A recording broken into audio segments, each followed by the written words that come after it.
Ladies and gentlemen, welcome to the HWM YouTube channel.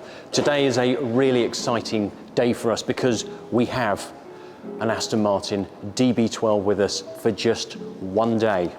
So our demo cars will arrive late in the summer, but we thought we'd grab this opportunity to share this stunning car with you. Now, Aston Martin have changed their language when it comes to referring to their central pillar, their Grand Tourer, because actually they are now calling their DB product a Super Tourer. So DB12 is a Super Tourer. It's the next level. And we're going to have a little look at the car to understand why. First of all, a bit of history. The DB product, DB stands for David Brown, and they have been creating a DB line ever since the late 40s. So the first David Brown product, although it wasn't labelled a DB, was launched in 1948. And HWM is the only dealership in the world to have sold every single DB product all the way through its life up until today. So this is really exciting for us. Looking at the car straight off, you can see, first of all, you can see the lineage of it. So there's that hint of DB11. It's got that DB11 elegance, but this is 80% new. So it is significantly new compared to the DB11 model lineup. And we're going to go through some of the changes, but the critical thing is it has retained that elegance that DB11 has because it's got such a beautiful line. Moving to the front, this large front grille. Now this is available in gloss black or chrome. It's 56% larger than the DB11 grille.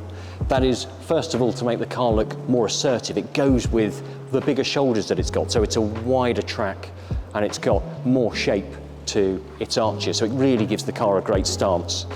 But critically, it allows 56% more air through in to cool the V8 twin turbo engine under the bonnet.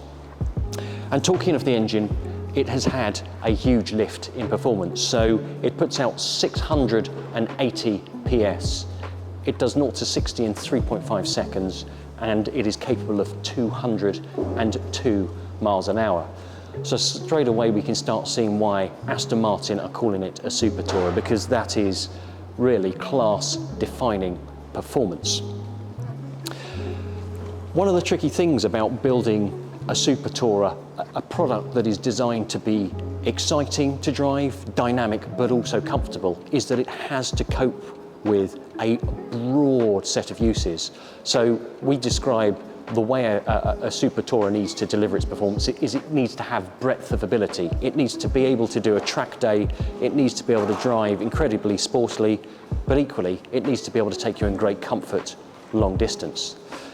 One of the tricks Aston has pulled with making that happen is the damping system. So it's got a damper called Bilstein DTX, and remarkably, it has 500% more bandwidth than the standard DB11 dampers. And that's staggering. So what that's going to mean on the road is that you'll have the ability to firm the car up, make it more dynamic when you're in the mood, but equally, it will be great over bumpy roads and really comfortable long distance.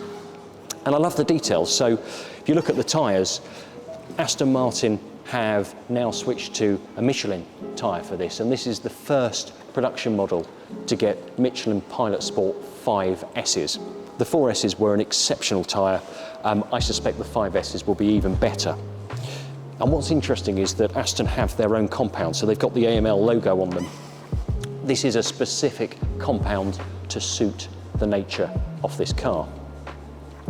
Naturally upgraded brakes and some beautiful detailing. You can see the side strakes here, moving through to these mirrors, really graceful, beautiful mirrors.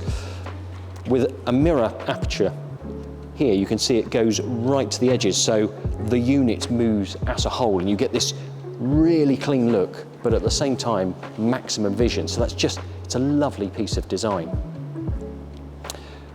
Overall footprint of DB12 is the same as DB11. So although it sits a little wider, it's same length, same boot space, and the interior space is the same. So You can technically get an adult in the back of one of these, so I can do it. So if I move the front passenger seat forward so my knees are close to the dashboard, I can sit behind myself, as it were, and I'm just under 6 foot, I'm 5'11", so that's pretty handy. We need to have a look at the interior next. Now this is where Aston Martin have made tremendous strides, so every element of that interior is completely new. Let's start to look at some of the details.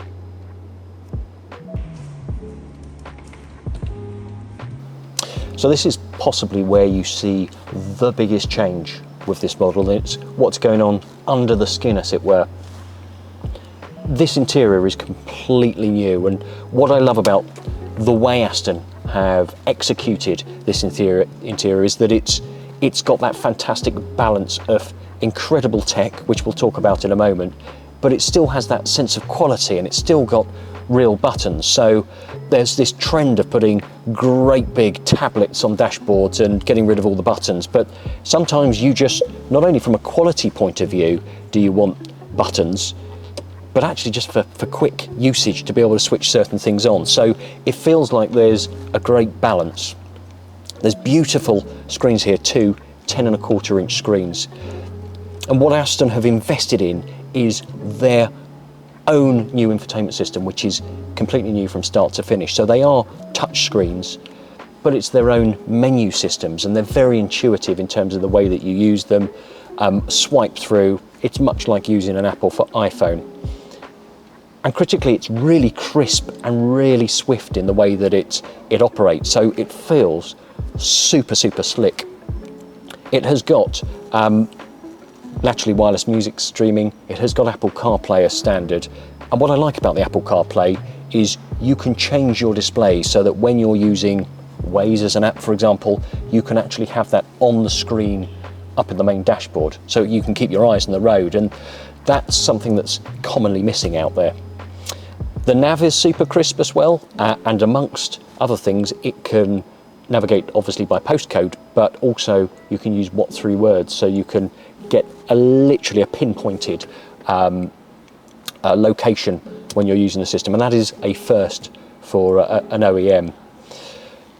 Other nice touches with it is you can use Siri, so you can use Siri voice control and it integrates with it. So we're at a point where we've gone from probably a bit behind the class to absolutely class leading.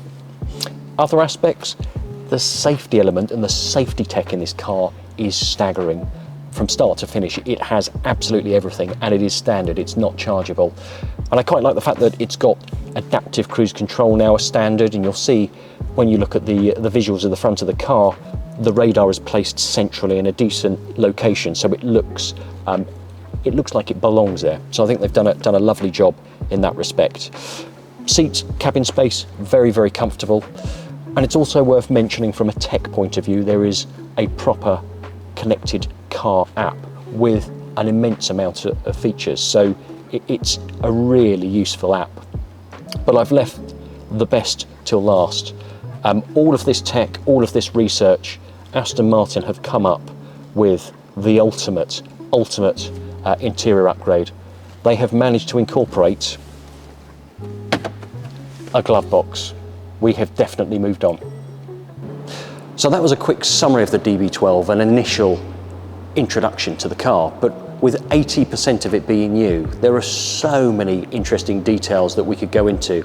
We could talk for hours about it, but it really is in the detail under the skin. And when you read the spec of this car, I have no doubt that all sewn together, it's going to drive incredibly well. So we're looking forward to getting our first cars, which will probably be late summer, and cannot wait to get behind the wheel.